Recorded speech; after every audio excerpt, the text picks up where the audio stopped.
Thank you for being with us tonight. This meeting has been brought to you in part by Let Grand Forks International Airport help you start your next vacation off on the right foot. Grand Forks International Airport offers flights to the sunny destinations of Orlando, Las Vegas, and Phoenix on Allegiant, and connections anywhere in the world through Minneapolis-St. Paul on Delta. Forget the hassle of long drives, parking nightmares, and stressful check-ins.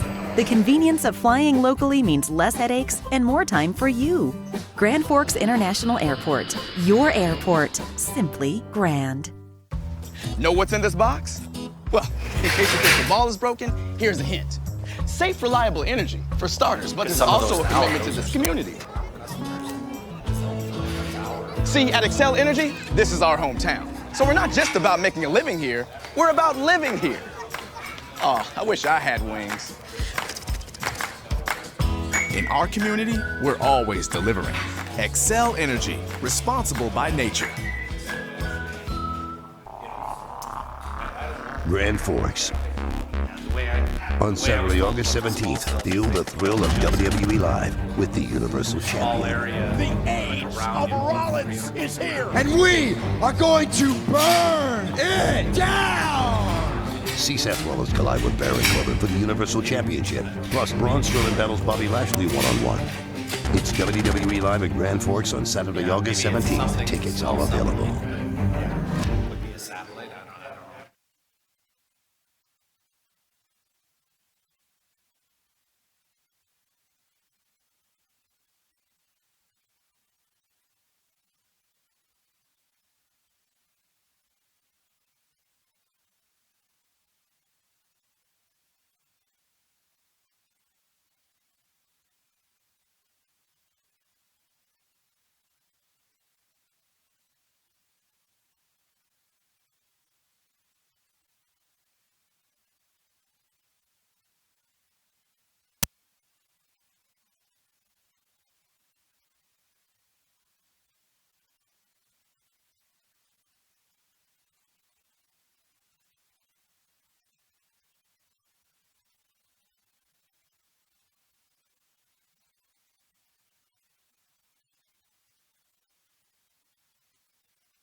Just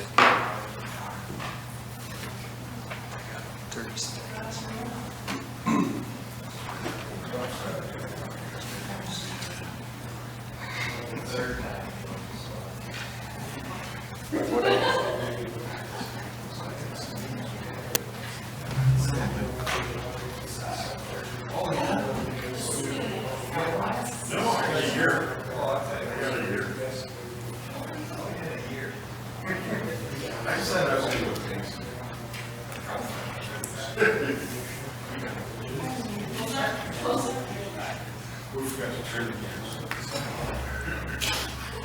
think they're actually waiting for 5:30.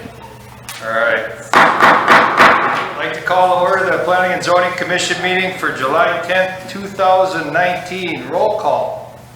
Buckley. Here. Johnson. Here. Kuhn. Here. Lee. Bunski. Here. Manchek. Here. Riker. Here. Sandy. Here. And Wasvick. Present. Quorum present. Public hearings, final approvals. Item 3.1. Oh gosh, I'm having a day. You know what? It's got to come up.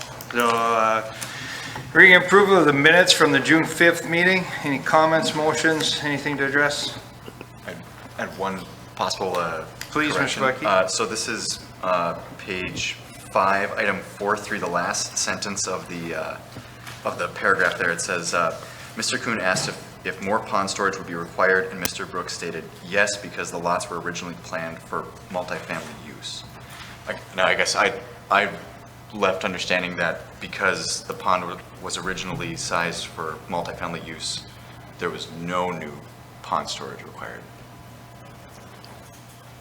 So the answer is no, and then, Right. yes, I guess, like, same answer except for the first part, which is no. Yeah, I guess maybe the word yes changed Yes. to no.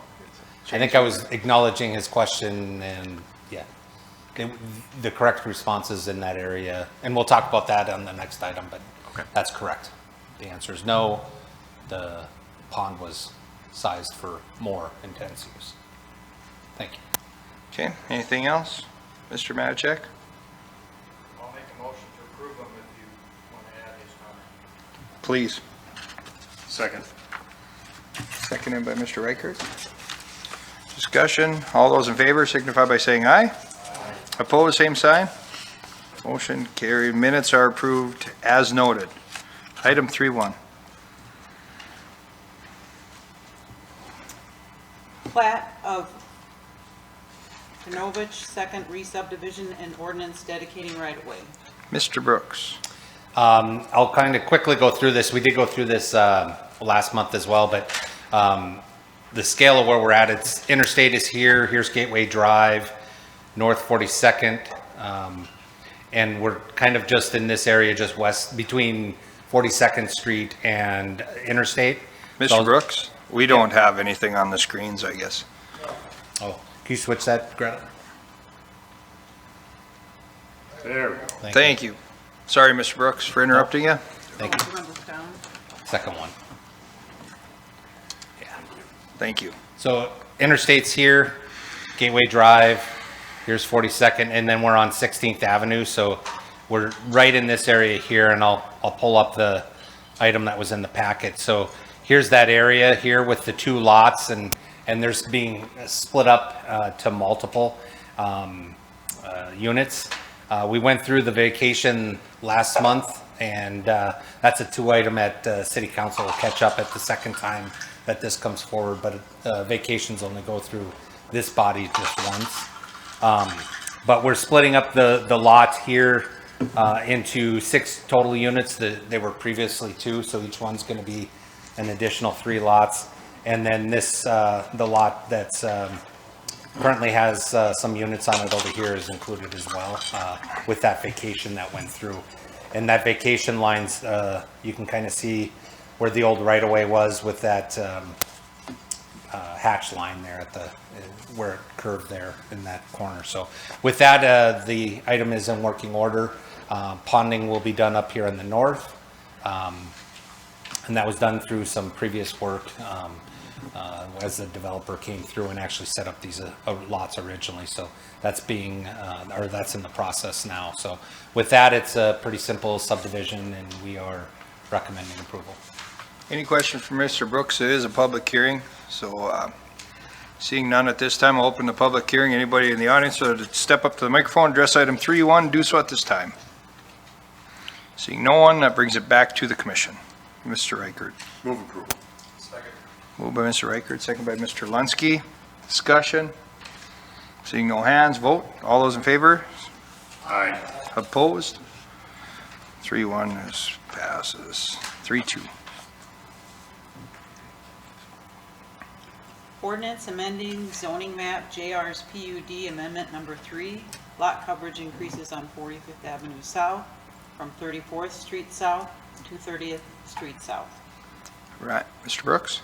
Okay, so we're, I'll have this air photo up, but here's South 34th Street here. Here's South 30th. So we're talking about those lots that are here on 45th. This is a 2018 photo, so that's why it looks a little strange today, as it sits there today. Here's Discovery School, just for a point of reference. Columbia Road's over here to the east. So the request is to have larger impervious lot coverage, as we discussed last month, and now have the answer correct in the minutes as well, that the ponds that were set up were actually set up for multifamily units, so they're actually larger, accounting for those. So with that, we do recommend approval. This one is a public hearing as well. All right, anybody questions for Mr. Brooks? Mr. Matichak? The trail or whatever it is between the two ponds, is that a bike path or walk path or is it? That's part of the pond system, so that's the connection. Here's your, well, I probably shouldn't answer that. I'll let Al answer that maybe. Mr. Grasser, enlighten us. It's not a bike path. This pond just has kind of a unique design. It was, we call it a hybrid pond. You can see it's got two small wet wells on it, and that's for depth, but it's being designed as a dry pond, the rest hydraulically how it works. And that's just a connection point. It's an overflow point from one to the other so that it doesn't erode. There's also a small pipe buried underneath connecting those two pools together. So it's just a erosion control effort there, basically, between the two ponds. And the public's allowed in there? Walk around or? I don't believe so. It's not fenced off? The city attorney is here. That I'm trying to remember the actual ordinance on trespassing, or not trespassing, but accessing a public lot. Certainly on the outside of them, they're allowed. The inside in there is maybe a little bit less clear to me, because it's not an area we want to encourage. School not that far away. I'm not thinking about kids getting in there, but they'll go play on the grass or whatever if they can, I'm sure. I'm curious if it's park-like or if it's fenced off or what it is. It's like most ponds. It's actually open at this point in time, but you know, it's side slopes. It's not the most comfortable place to be playing. You know. Well, it seems like there's a lot of grass. There is. Yep. Yep. What you don't see on the aerial photo, though, are the slopes and that kind of thing that go with it. Okay, I guess we'll open up the public hearing at this time. Anybody comes up to the microphone, address item 3.2, do so at this time. Seeing no one, we'll close the public hearing, bring it back to the commission. Anyone? Moved by Mr. Johnson. I'll second. Second by Mr. Kuhn. Discussion, no hands. All those in favor, signify by saying aye. Aye. Opposed, same sign. Motion 3-2 carries. Item 3.3 has been withdrawn. Correct. Moving to 3.4. And go ahead. Plat of Adams Addition and ordinance dedicating right-of-way. Ms. Edridson. Good evening. We saw this again earlier last month. We're at 27th Avenue North, North 39th Street, North 42nd, just over here. This plat location is going to be right adjacent next to the, I believe it's the CHS plant, maybe. Small lot for an XL utility site. Gas valve. That's the word I was looking for. Okay. Okay, you recommend approval on this? Yes, sorry. And it is a public hearing, so any questions for Ms. Edridson? I'll open the public hearing. Anybody in the audience would like to step up to item 3.4, please do so at this time. Seeing none, that brings it back to the commission. Mr. Matichak. I'd like to be excused from this. Please excuse Ms. Do I have a motion and second? Thank you, Mr. Johnson, Mr. Butke. All those in favor of accusing Mr. Matchek, say aye. Aye. Opposed? Mr. Matchek is recused from this item. Now, any other commissioner comments? Public hearing is closed. Mr. Reichert. Move approval. Moved by Mr. Reichert. Second by Ms. Sandy. All those in favor signify by saying aye. Aye. Opposed, same sign. All right, 3 passes. 3-5. Replat of lots A and B, Block 8, Renewal Subdivision Number 2. All right. Ms. Edwardson. We are downtown for this plat, Demers Avenue, North 5th Street. We previously had this plat brought forward last fall. It wasn't recorded. They've gone through their site design and have had a need to do a slight modification to a lot line, which is why they're coming back for the replat. The previous plat wasn't recorded, so we're starting over. The previous plat essentially had squared off this lot D. Now you'll see it has a little bit of a jog to it. Just lines up with the way the site plan and the parking lots are going to align between the school district and the Hugo's Alaris development. So with that, I'd answer any questions, and we are recommending approval. Any questions for Ms. Edwardson? Please, Mr. Buckey. Yeah, I'll request recusal on this one. Okay. Matchek? I've done 3-4 as well, so. Okay, Mr. Matchek, we'll deal with Mr. Buckey's recusal first. Anybody want to make a motion to allow him recusal on this? Please, thank you, Mr. Kuhn. Ms. Sandy, Mr. Kuhn. Okay, all those in favor of Mr. Buckey being recused, please say aye. Aye. Opposed? Okay, and now we'll deal with Mr. Matchek's recusal on this item. Motion. Thank you, Cole. Mr. Johnson, do I have a second? Thank you, Mr. Lunsky. All those in favor signify by saying aye. Aye. Opposed? Same sign, nobody. Okay, Mr. Matchek and Mr. Budke are recused, thank you. This is a public hearing. Yep, we're gonna get on that. We'll open the public hearing before we bring it out. Anybody want to walk up the microphone, address item 3-5, please do so at this time. Seeing no takers, bring it back to the commission. Mr. Reichert. Move approval. Moved by Mr. Reichert.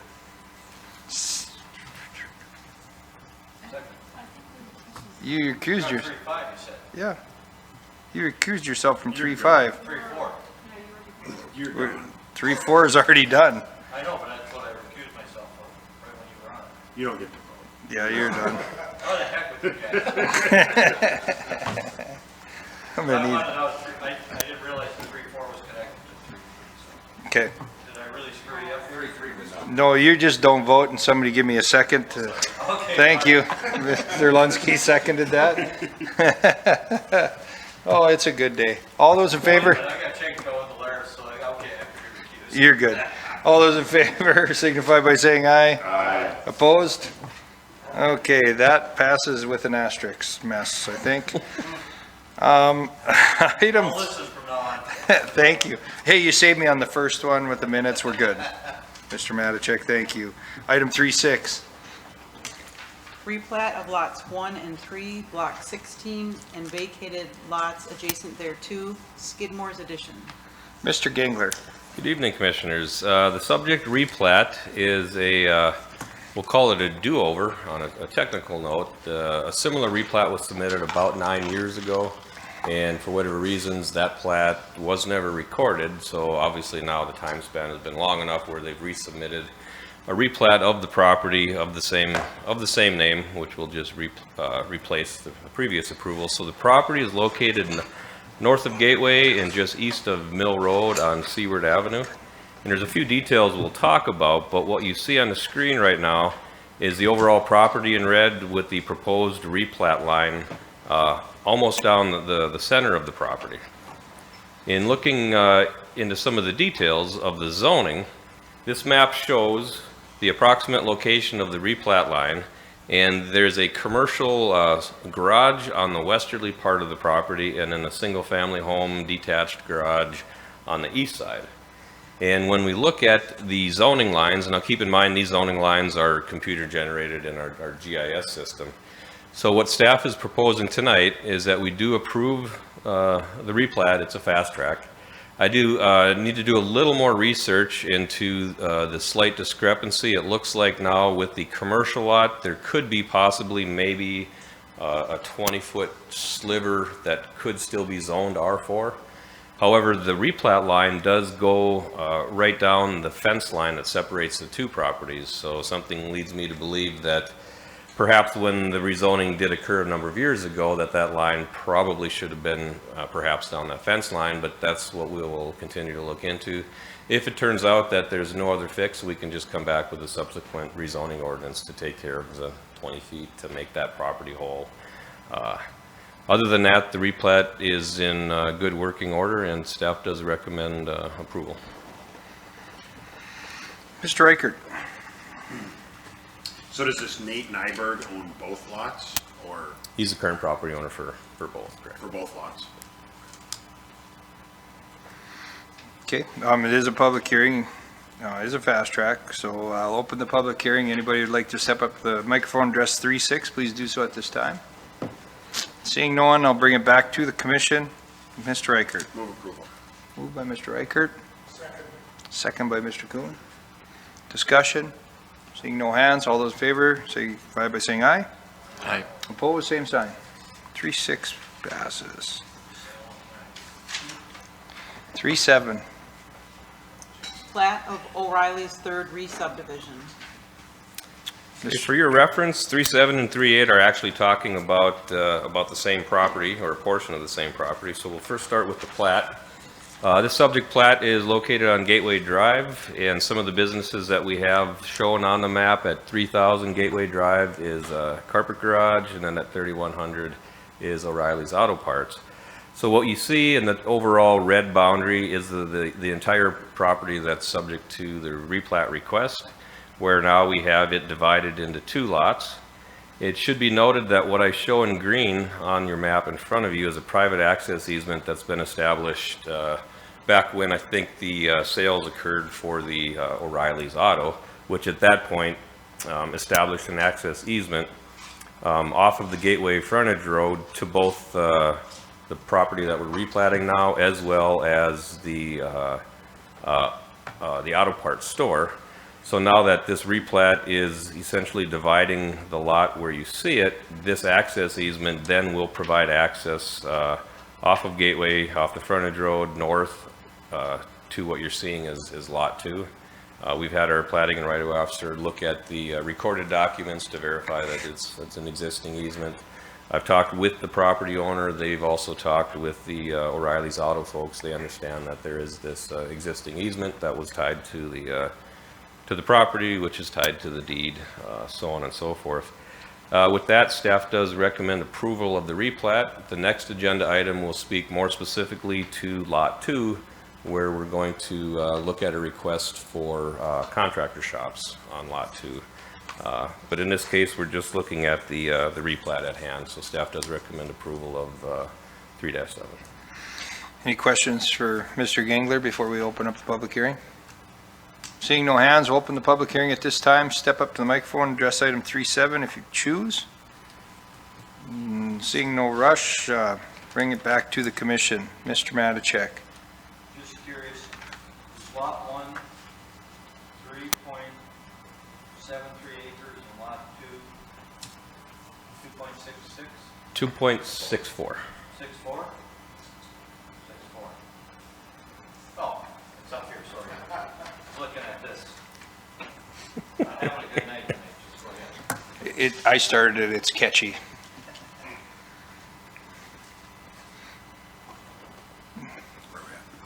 We're waiting for discussion motion. Mr. Reichert. Thank you. Moved by Mr. Reichert. Second by Mr. Lunsky. Discussion. Seeing no hands, all those in favor signify by saying aye. Aye. Opposed, same sign. 3-7 passes. Now we deal with 3-8. Conditional use permit for contractors shops at 3200 Gateway Drive to be replatted at O'Reilly's third subdivision. Mr. Gangler, please. Again, we're talking about Lot 2 of the plat that you just approved. Just for some zoning references, I've put in a heavy dark black line to represent everything north is all zoned heavy industrial. There's an asphalt plant, essentially a rock quarry, those types of raw materials. So everything north is zoned I2, everything south of it along and adjacent to Gateway is B3 general business. So in the B3, we do allow contractor shops as a conditional use permit. Therefore, it has to come through the Planning and Zoning Commission and the City Council. Over the years, we've approved a handful of them around town. They come in sort of different sizes and shapes. A good example of a type of a contractor shop would be west of I-29, north of 32nd, north of Egg Country Bank. There's some kind of shop units that are up there now. There's also very similar contractor shops on South 31st Street. As you head south of 32nd, just off to the east side of the roadway, there's some units that have been under construction and up in operation there. So this would be a similar setup to where a contractor's shop is different than a contractor's yard. So we have basically three designations of an office, a shop, and a yard. In this case, it's a shop.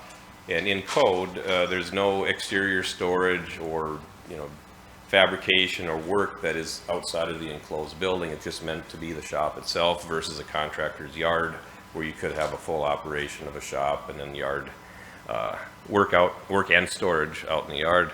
So in this case, it will be fully enclosed buildings under the conditional use permit.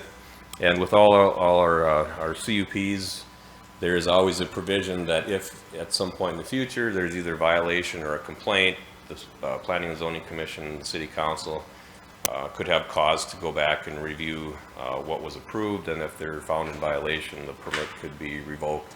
It's never happened before, but nevertheless, that's part of the built into the conditional use permit process. I did receive a call from the owners of Carpet Garage at 3000 Gateway. Some of their concerns and questions regarded to the ability for someone to enter their property and go north and essentially go through into this other property. Well, in general, we know that that's not allowed. But with the development regulations that we always have in place, whether it's this use or any other use, our typical regulations mandate a minimal buffer yard planting on the perimeter.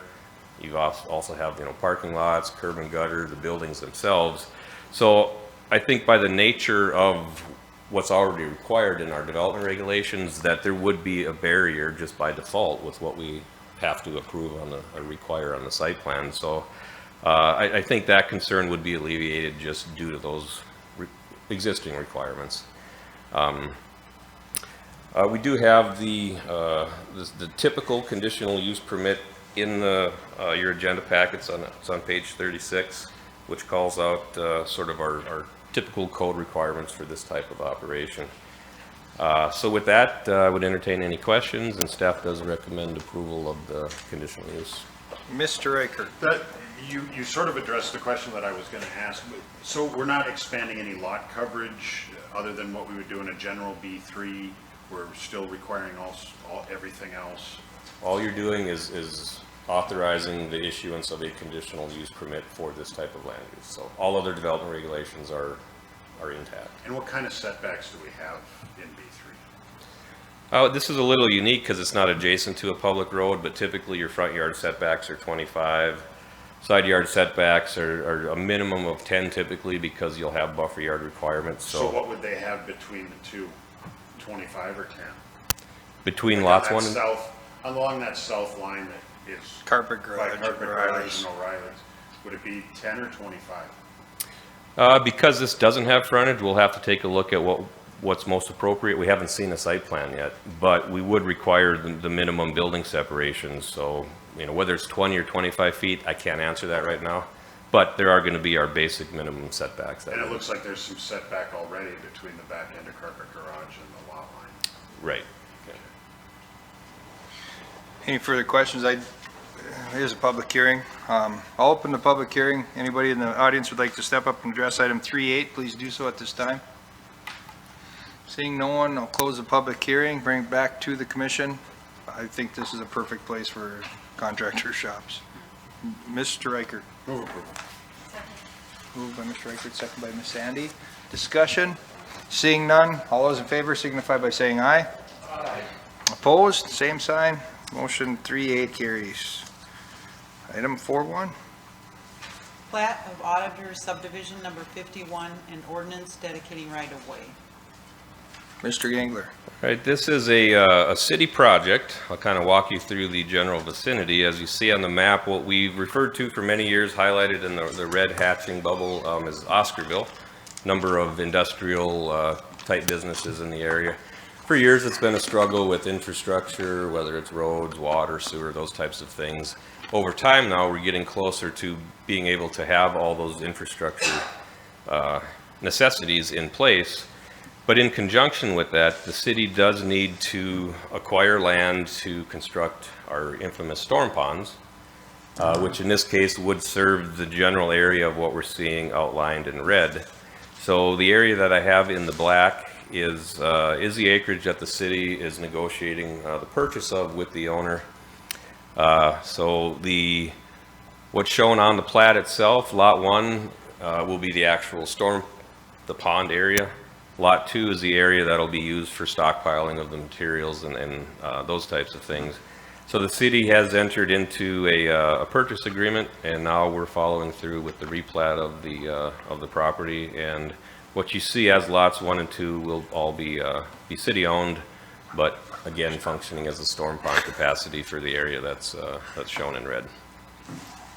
I would open it up for any questions. This is preliminary approval because there's street right-of-way involved. It'll come back again next month for final approvals. Mr. Johnson.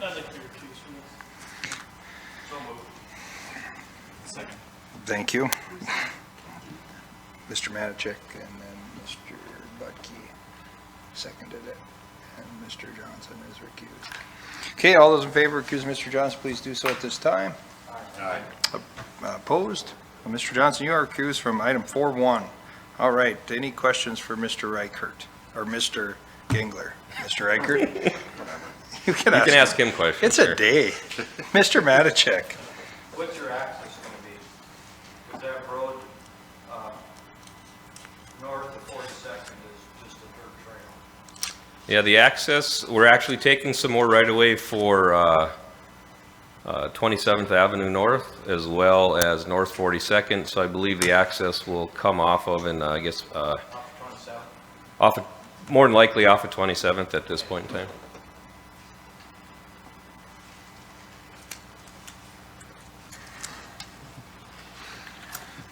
Any questions, motions, or anything? Looking good? Right there. Mr. Reichert. Move approval. Second by Mr. Matichek. Discussion, seeing no hands, all those in favor signify by saying aye. Aye. Opposed, same sign. 4-1 passes unanimously. Item 5, reports from the planning department. Yes, we have 2 reports, discussion items for you this evening. The intent isn't to go into great length or detail other than to kind of bring a few topics to light that we're going to be working on in the near future. The first one I'll take, and then Andrea will speak to 5-2. As you recall, over a year ago, we approved another conditional use permit for a dog daycare operation, Petopia, which is located on North 3rd Street. In all the work that we put into all those discussions and the details, we knew that at that time the code had been in place for a number of years. And at that time, we decided we wouldn't make any amendments to the current code. Things were as they were.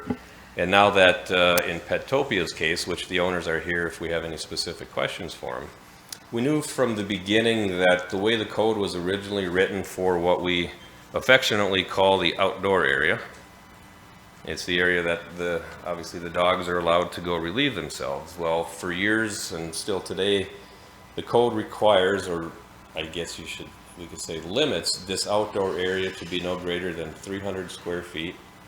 It has to be of a impervious surface, concrete or pavement.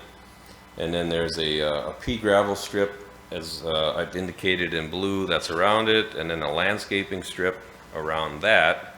And then surrounding the entire enclosure is a minimum of a 6-foot site obscuring fence. Well, as time went by, we've checked in with the owners. We've done some other looking into industry standards on how these things are, are done. It's very difficult for staff to find things that refer to requirements for outdoor areas versus indoor. There's a lot of regulations on the care of animals in an indoor facility versus just outdoor.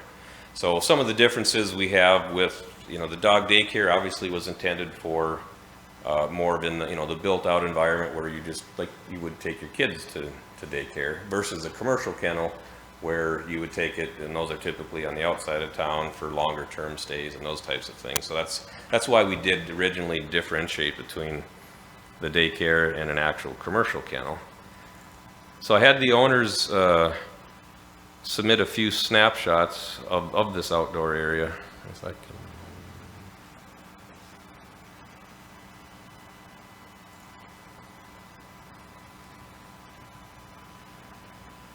So knowing that it's only 300 square feet, this is an example of one of the sidewalls. There's some stairs coming down. Again, this is on the back side of the property between this building and the tire store adjacent to it. And after we took a lot of these things under consideration, staff does want to take a look at the possibility of allowing, we'd have to change code, but allowing for a greater outdoor area. A lot of things that we've come across, just not only from our original research, but just some of these notions that if you have a good number of dogs in a confined area, that's probably going to lend to more agitation and misbehavior, so to speak, rather than allowing them to be in an area that's greater. They have literally more leg room. I did check with the police department, because originally when we discussed and reviewed and approved this, there was a lot of perceptions of what is this going to look like, what is it going to sound like, will the dogs be barking continuously, what problems might arise. At that time, we knew that we didn't really have any substantial complaints from the existing dog daycare. And now I checked again with the police department a couple days ago, and to date, they don't have any complaints that have been registered, not only for this area, but for the other dog daycare operation. So it kind of lends us to believe that, maybe there is some reason or cause to maybe allow a greater outdoor area. Also, what we would like to look at is changing what is required for the surface area. And by no means am I a dog expert, but for example, we're looking at a similar concrete slab that you might have in your garage. So when people take Fido to the daycare and the dog has to go outside, the dog has very limited area to do their thing, so to speak. And we all know that at home, you probably don't want your pet going into your garage and doing those things. I probably don't need to get into the details of why, but so those are some of the things that we want to look at. So we wanted to just get that in front of you tonight. Staff will continue to do a little more research into some of the standards. What we don't know is how big would be too big, how much is enough, what's the best material, whether it's grass, is it turf, is it a combination. Some sources, talk about pea gravel. Other sources maybe indicate that's maybe not the best, but I think we can at least find a more happy medium for this type of operation rather than what you see here as basically a nice patio. But I would open it up to any questions, and again, the owners of Pettilpe are here if they would like to add anything to the discussion so far. So what, Mr. Gingler, what is, we talked about it, what is other areas, what other cities doing, or what are other spaces doing? The impervious soil, obviously there's a reason for the concrete, so it's just not leaching out soil. And what we've seen, because these types of operations are very prevalent all over the place. They're a much needed service. But when we try to find those particular city codes, again, we're not really finding a lot about what these outdoor areas are required to be versus more of the strict indoor, kenneling spaces, floor material for inside. So it's really a matter of, I guess, coming to some options. We've had a number of discussions with the health department, and they've done some exhaustive research too in terms of what are the industry standards, what's the best methods. So there's really not a lot out there.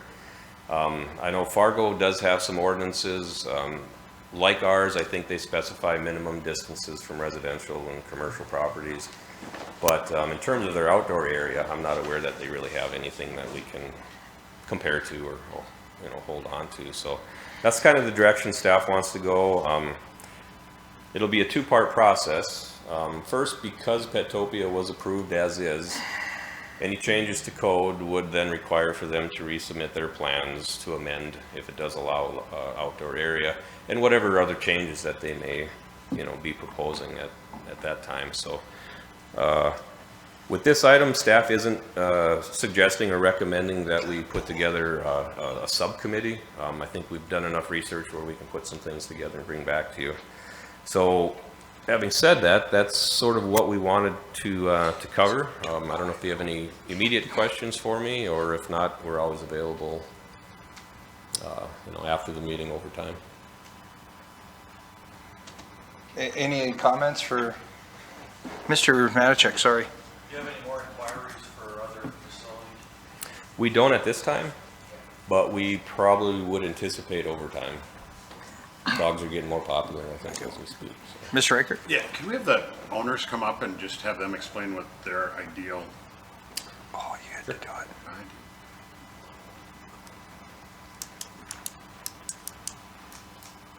Hello again.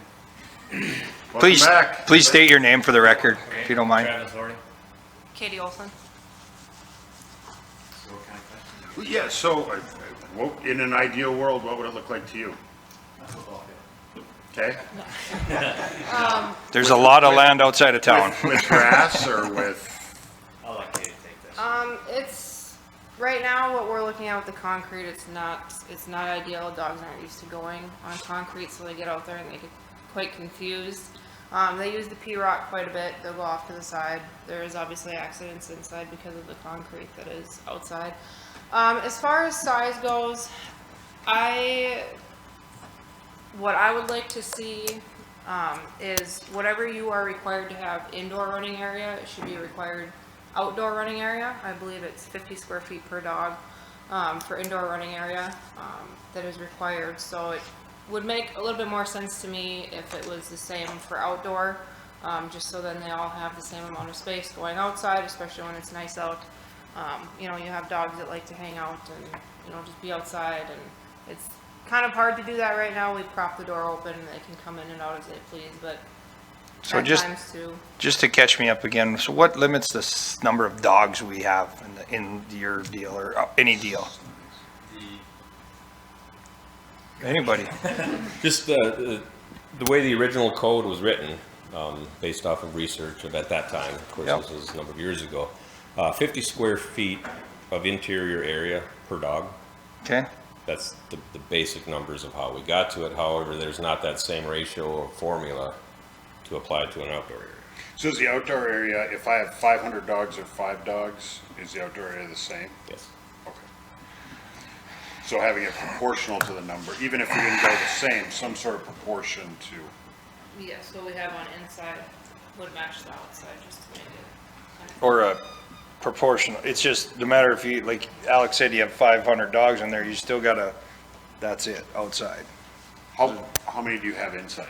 We can only take a max of 60 during the day and house 30 overnight. So we have 3,000 square feet of indoor living space. And that's 50 square feet per dog comes out to about 60 during the day.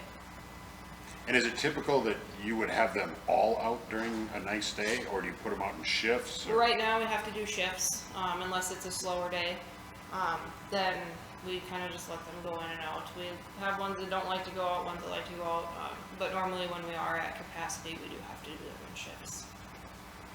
Police haven't received any complaints. Have you guys received any complaints from the neighbors? No. Everybody has actually been pretty excited after we opened. A lot of people come from the neighborhood. I think something like, I agree with Mr. Reichert, proportionally look at, maybe not direct proportional, but up 2/3, 1/3, or some kind of a change out. Is there like an association of dog daycare things that you belong to or something? Not me personally, no. Just Facebook groups. Yeah. And what are they saying on there? What are they saying is the best surface to have out there? It's kind of. Or is it all over? All over the board. It is. It's between canine grass, P-rock, I haven't seen any that use concrete. It's just a mixture of everything really. There's some that use mulch, some that are just grass. Mulch? Yeah. A lot of other, when we were kind of doing research of what we were trying to find, what would work best for us, we just found that a lot of other towns, they really didn't have a surface regulation. A lot of it was like Brad said, they were more worried about proximity.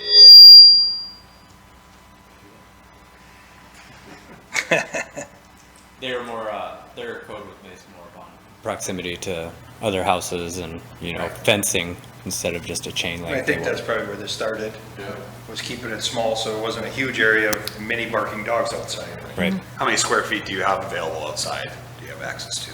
We have, I can't give you a 100% number because there's some, we're part of we're a suite B of 3 suites.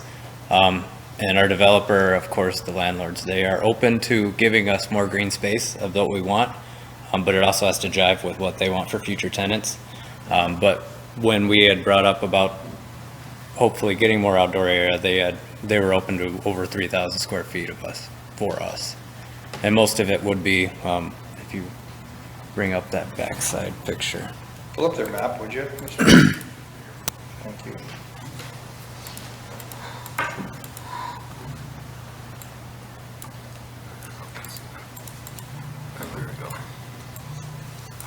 Yeah, so right now the outdoor area is what, approximately out there. Right. So if you kind of made an imaginary line right here across the building, we take up just this space. That's all yours? That's our indoor, and our outdoor area is just this little spot here. And the landlord was open to giving us this space. They have some plans in place for hopes and dreams, I guess, for over here, so that we wouldn't be able to take all that space. I think a lot of the ordinance is gonna have to be too, is where the location is. You know, you're gonna put this thing in a different area, it's gonna be a different problem. I think you're lucky and it got approved because of the tire shop next door and this and that wasn't somebody trying to sleep in the tire shop, hopefully. Yeah, and I think that's the significance about the conditional use permit process, is that you could have a completely separate request come in an area that just absolutely we're not meeting distance at all and those types of things. So, but yeah, this turned out to be what we think is a pretty good location. In our original plans, we were on this side of the building with the outdoor area taking up this side, and we did move that over to this end to get away from everybody and have use those buildings as buffer. So I would say dream up some ideas and come back. I don't know what you guys think, Commissioner. Yeah, I think that's my the goal. Focus. Bring back some more definite research, some options to give you an idea of how we think the ordinance, and it may come back then as a preliminary ordinance form with options of the specifics. So we'll see how we can get that back to you then. Thank you. Thank you very much. Thank you. And I will have to say, I did go to the ribbon cutting for Petopia, and yes, they did serve hot dogs. So. Oh. They were good. With that, could we bring Miss Edwardson up, please? Please do. And we will be, I talked to Mr. Wasvick before the meeting, but with this next item that Andrea's going to address, we will probably ask that we do form a subcommittee because of the level of detail that we'll need to get into. Probably will be beneficial to have probably a 4-member subcommittee to help us out. You can't be recused. No, I want to make a comment on the last. Mr. Matichak, please. Can I make a Is this item 3.1 or where are you at? I want to make a comment on the last issue. I just want to say there's a lot of you know my wife and I have been involved in Humane Society and animal rescue for probably 40 years. The amount of animals that are coming off the Turtle Mountain Reservation and Spirit Lake are astronomical. And there's a group called Coco's Heart that's in Wisconsin, and they have veterinaries, and believe it or not, there's not enough animals for adoption in Minnesota, the Twin Cities, and Wisconsin. So these dogs all have a home. They're all going there. The problem is Some of them have problems along the way. They have to be fostered. The only reason I'm mentioning this is because somewhere along the way, there's probably going to have to be a facility. Somebody's going to have to build a facility to hold them for a short period of time to go. The veterinaries are working on it now, and the foster program is there. But this is a really crucial situation. So I'm just mentioning that because somebody may come along someday and say we need to build a facility to house these animals on a temporary basis. But they wouldn't want that in town, would they? No, probably not, probably not. But a lot of the fosters are in town. Okay. They're in people's garages, basements, houses. You know, people will take 1 or 2 dogs. We have 10 puppies right now, you know, without a mother. But they'll only be at our place till Saturday. They came yesterday, and they'll be there till Saturday, till there's a transport to Wisconsin. So, but this is going on all over the place. Okay. Thank you. Thanks, Mr. Manager, for that. Ms. Edwardson. Yeah, sounds good. Wanted to bring up a different topic, gravel curb and gutter. We've recently had quite a few businesses come asking for variances to gravel, variances for curb and gutter, variances for paving. We've had so many that it almost was to the point of, why are we getting so many requests? Our code's out of line. Let's take a look at them and see if there really is an issue. Most of these requests have gone to the Board of Adjustments. Some have come to you, Ironhide being the most recent example, and we'll get through that. Board of Adjustments reviewing conventionally zoned properties, planning and zoning reviewing PUD. Currently, our code we have paving requirements for hard surface in our off-street parking code. Very clear, very easy to understand. Our curb and gutter requirement is a little bit more vague in that it's buried in our landscaping code.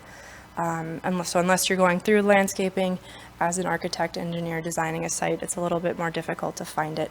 And even then, it's a little bit more difficult as to when and where it's supposed to be applied, being as it's tied to protecting landscaping. This becomes an issue mostly in our heavy industrial properties, our I-2 properties, where we have large laydown areas, large vehicular maneuvering areas, things like that, where the paving requests and the curb and gutter have come up to be varied, typically for cost reasons. But again, these are typically larger sites, and that cost is a valid concern at some point. Some of the variance requests we've had recently, Molstead Industrial second out by the landfill, CMS, All About Storage, Rhino Contracting, they've all received 10-year delay to pavings from Board of Adjustments. Florian Sons is building a new site in the industrial park. They received a 10-year as well. Previously, Bison Trucking, I believe out on Gateway Drive, has had their storage laydown area of their semi-trailers are allowed to be gravel. Everything else is paved. Minn Kota Pole Yard, same thing, gravel. Commercial properties, we've had a much more limited amount, and I'm not suggesting, and staff isn't suggesting any changes to commercial. This is more just to demonstrate how the variance process works and when it should. Ironhide being the example of a commercial zoned property that was on a corridor. We evaluated the conditions, its neighbors, things like that, decided that was an appropriate place to allow gravel for their heavy equipment areas. Simonson Lumber on Gateway Drive, some of you will remember we denied that request for gravel, given its location to central location to town, as well as proximity to residential. So after going through all the different things, we've varied the different scenarios. We sent out to a few different North Dakota communities, are we in line, are we not in line with what they're requiring? What we found is that most do allow, very clear in code, they do allow gravel for some industrial areas, their storage laydown, heavy equipment, things like that. Curb and gutter is more vague, and we can get into that requirement. Fargo, Mandan, and Bismarck all being similar in that they require their off-street parking stalls, number of employees, however many based on square footage. Those stalls are required to be paved, but other areas of their industrial are allowed to have gravel as written in code. Their storage, lay down, their vehicle maneuverability, things like that. West Fargo has a little bit of a twist in that they specifically require curb and gutter on their corridors, then recommend it elsewhere. Where they do allow gravel, they do require a 50-foot hard surface entrance off of their right-of-way to catch any sediment that might go forward. Williston being a little bit typical that they require pavement if the right-of-way to the property is paved. So with that, we're hoping to start the process to change code to make it clear where gravel curb and gutter is required, as opposed to kind of the oddity of burying it in code the way it stands, and to align with what other communities are doing. We want to make sure we're not being overly burdensome when others are allowing things. So with that, for paving only, we're recommending that be allowing gravel in the I-2 districts only. Reason being I-2, the heavy equipment, there's reason for allowing gravel. The lighter industrial really should be able to still comply with the paving. They're typically smaller lots. I-1s are also located more in our central areas of town, as well as closer proximity to residential, and so we want to minimize the gravel impact to that. So that's why we went forward with I-2, but that's certainly up for discussion for you guys as well. We would limit for I-2 that they would still have to pave their required parking stalls. Their number of employees, the drive aisles to their parking stalls for employees would still have to be paved. But storage areas, things like that, could be gravel if we do this code change. Curb and gutter, we probably need to have a little bit more discussion as to where and when that's most appropriate to be applied for all districts. We do think it should definitely be moved out of the landscaping code and into our off-street parking, so it's very clear for anybody developing what that requirement is. But what that is probably still needs to be talked about a little bit more. For instance, do you limit I-2 properties along a corridor as requiring curb and gutter? One of the benefits now of doing a private roadway in a residential development is you have the potential to not install curb and gutter. Should that continue? That's a cost benefit to doing that. If we're going to vary things for I-2 or commercial properties, we should consider that impact to residential as well. So that's why we're requesting a subcommittee to see, to kind of go through some of those things. But with that, that's just a rough overview of what we're thinking, starting the process and wanting to get your thoughts here initially.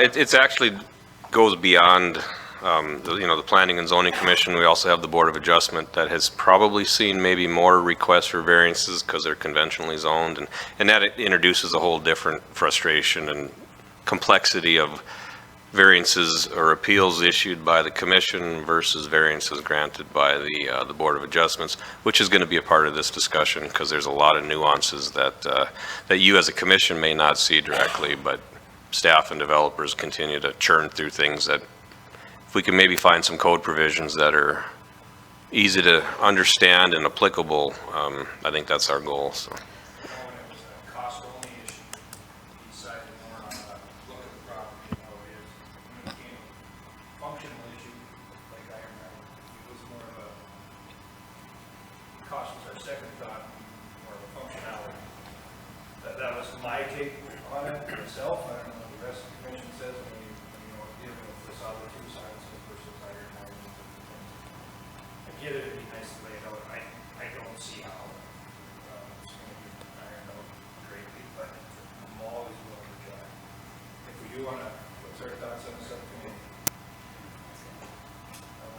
Perfect, and nobody heard that.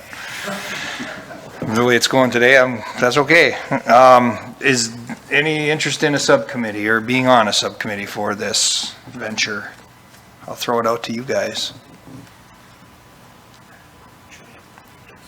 Man, I can't knock the hands down fast enough to decide. It's hard to get them. Pete, I mean, just thinking aloud, or do you guys not see the need? Or do you see the need? It's a wide open discussion here. Please, please have it. Yep. I'm just trying to get it Do going. you know how many we've had between us and the Board of Adjustments in the last year, 2 years? We've had one that's fairly adamant in adjusting us to look at it. Being an excavating company. Yeah, I would have guessed. 1, 2, 3, 6 or 7 I can think of off the top of my head.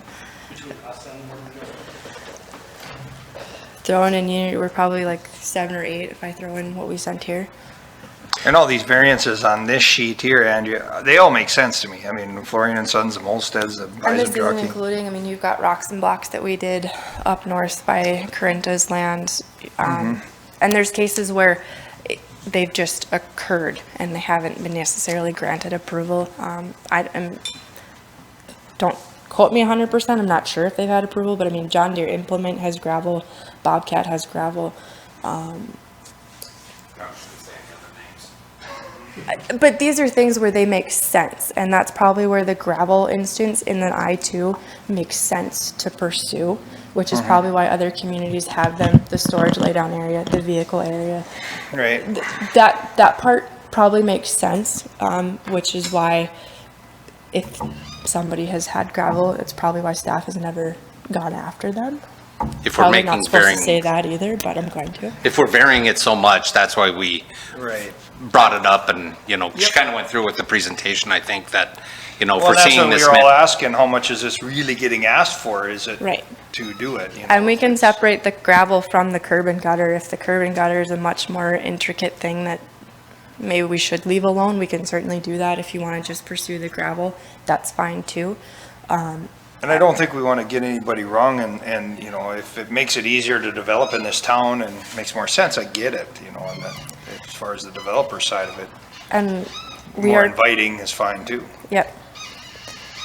And Mr. Reichert? Yeah, I mean, I think this is a fine idea for a subcommittee. I mean, if it sounds like it's got some complexities that we probably don't want to try and hash out with all of us. Yep. I would suggest that we do a subcommittee. I'll be on it if you want. I would say 4 people is probably the right number. Might as well just dive in there and see, and if the subcommittee meets and Nothing we goes. don't need it. I mean, but. I like it. Okay, Mr. Johnson, we got Mr. Reichert, Mr. Kuhn. Maybe we should have somebody from Board of Adjustments too, we can ask as well, maybe 2 from there. And That then would you're be mixing the perfect. 2. Yeah. Great idea, Mr. Brooks. That would be perfect. So why don't we get rolling with those 3 from us, and you guys let us know, email whatever, to how that went with Board of Adjustments, and if we need to pick another one or 2, we can sure do so. sounds good. If everybody's good with that.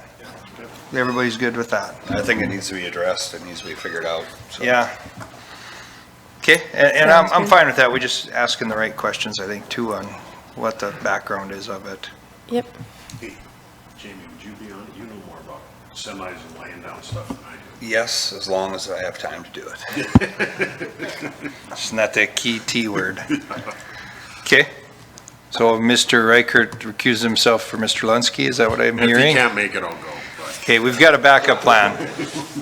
Lunsky/Reichert in that 3rd spot, we'll call it. Mr. Johnson, Mr. Kuhn, thank you very much. Mr. Reichert/Lunsky, thank you. Okay. Sounds good. Thank you. Any other things from the planning department? Any other business? No more business, but just more exciting things to come. We'll be bringing in the future UAS training facility, billboard, ordinance amendment, tiny home development, neighborhood commercial uses. Tiny and home development. Just a few other things just to keep on your radar, so. All right. Sounds fantastic. All right, can I get a motion to adjourn? So moved. Moved second by Mr. Lunsky, moved by Reichert, second by Mr. Lunsky. All those in favor? Aye. adjourned. I am going home.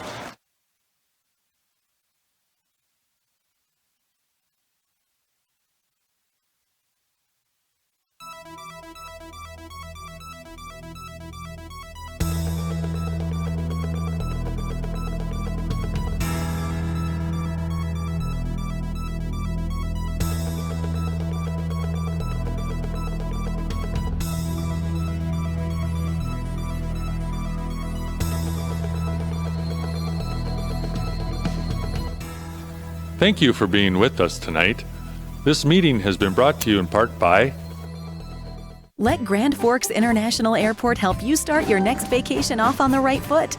Grand Forks International Airport offers flights to the sunny destinations of Orlando, Las Vegas, and Phoenix on Allegiant, and connections anywhere in the world through Minneapolis-St. Paul on Delta. Forget the hassle of long drives, parking nightmares, and stressful check-ins. The convenience of flying locally means less headaches and more time for you. Grand Forks International Airport. Your airport. Simply grand. Know what's in this box? Well, in case your crystal ball is broken, here's a hint. Safe, reliable energy, for starters, but there's also a commitment to this community. See, at Xcel Energy, this is our hometown. So we're not just about making a living here, we're about living here. Oh, I wish I had wings. In our community, we're always delivering. Xcel Energy, responsible by nature.